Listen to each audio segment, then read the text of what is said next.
तुमच्याकडचा पाणी पाऊस, आमच्याकडचा पाणी पाऊस, सुख दुःख, तुमचं काय चाललंय, आमचं काय चाललंय, त्याच्यामध्ये एक अशी ओढ असायची. तुम्ही कधीपासून आला नाहीत, नाना येऊन जावा, आई तुमची आतुरतेनं वाट बघते. एवढीच ओढ महत्वाची आहे.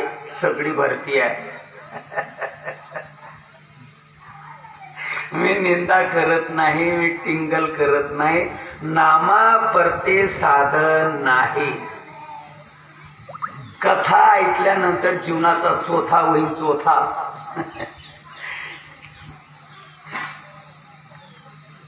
सदा नाम घोष करू हरी कथा. जन्म मरणाच्या पलीकडची जर कथा सांगणारा सांगत असेल तर जरूर ऐकावी.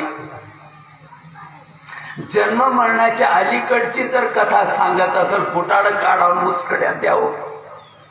तुका म्हणे आयुष्य लोक न कधी न त्यांचे मुख. जन्म मरणाच्या पलीकडची जर कथा सांगणारा सांगत असेल जरूर ऐका, जीवनाचं सोनं होईल. जन्म मरणाच्या अलीकडची जर कथा सांगत असेल, दारुड्याचा पाया पडायपात यांची भुसकट सुद्धा बघायची नाही.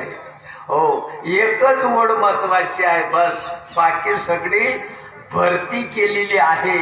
जिरं, हाडं, लसूण, कांदा, तेल, तेल काय असं नसल तिखट, हे जे काही सगळं आहे ना, सम झालं तरी चालेल, कमी जास्त झालं तरी चालेल, येता कदाचित एखादा आयटम नसला तरी चालेल, पण मीठ असावं. मीठ हा विषय महत्वाचा आहे. नामा परते साधन आहे. हो, एखादं कमी असलं तरी चालेल, नसलं तरी चालेल, मीठ असावं. मीठ सुगरणमच चांगली आहे, टेकणी आहे, शिकलेली आहे, पण ते मीठ घालणं तिला कळत नाही तर काय तिला सुगरण म्हणताय. मीठ हा विषय खूप महत्वाचा आहे. तुमचा उद्धार नाम करणार आहे. तुम्ही भ्रष्ट होणार, खरं बोल. तुम्ही श्रीपाद महाराजांच्या आशीर्वादात तुम्ही भ्रष्ट होणार नामाला सोडून. नाम हा विषय खूप महत्वाचा आहे. आरशाच्या काचीवर फुफुटा आडवा आला. आरशाच्या अंगी दुजाभाव नाही. आरसा चेहरा दाखवण्याचाच उद्योग करतो. काच चिपाड काचेचं आरसा चेहरा दाखवण्याचंच काम करतंय, दुसरा उद्योग करत नाही आणि त्याच्या नशिबात नाही. पण आरशाचा तुकडा समोर घेतल्यानंतर चेहरा दाखवत नाही, भलतच भुरसट भुरसट भुरसट भुरसट दिसत. याला काय कारण आहे? काचेवर मैला आडवा आला. प्रत्येक जीवाच्या चित्तावर अज्ञानाचा मैला आडवा आला. तो मैला काही समजून देत नाही आणि मैला घालवण्यासाठी काही सत्यनारायणाची गरज नाही.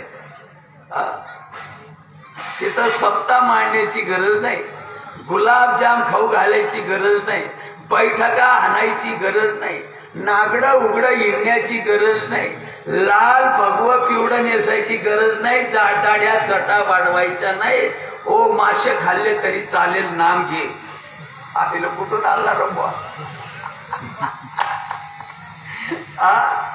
जरा डोकर चालवा. जो नामाचा जप करण तो मासे खाईन काय? अरे मला सांगायचं काय, मासे खाल्ले तरी चालेल पण नामाचा जप करा. एक भेटला तर श्रीपाद महाराजांच्या काळामध्ये त्यांना मला, मी मासे खात नाही, सशांचं पद पाडतो. सशी बी खायला काय तुला रोग येतो?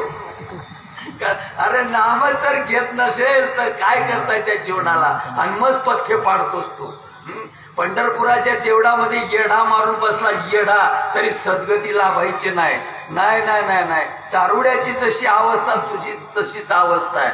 माणसाचा भाव जरूर असावा देवा, पण गदड भाव नसावा, असा क्रिया भाव नसावा, सरळ भाव असावा. म्हणजे भाव डोळस असावा. आहे बघा, काचेवरचा फुफुटा जो आडवा आलेला आहे ते घातक आहे. फुफुटा घातक आहे, अज्ञान घातक आहे, महिला घातक आहे, मी घातक आहे. आणि हा घातकपणा जर घालवायचा असेल, काय नाही, एवढंच काम आहे बघा. ऐका, नाम मंत्र जप आणि कोटी जाईल पाप.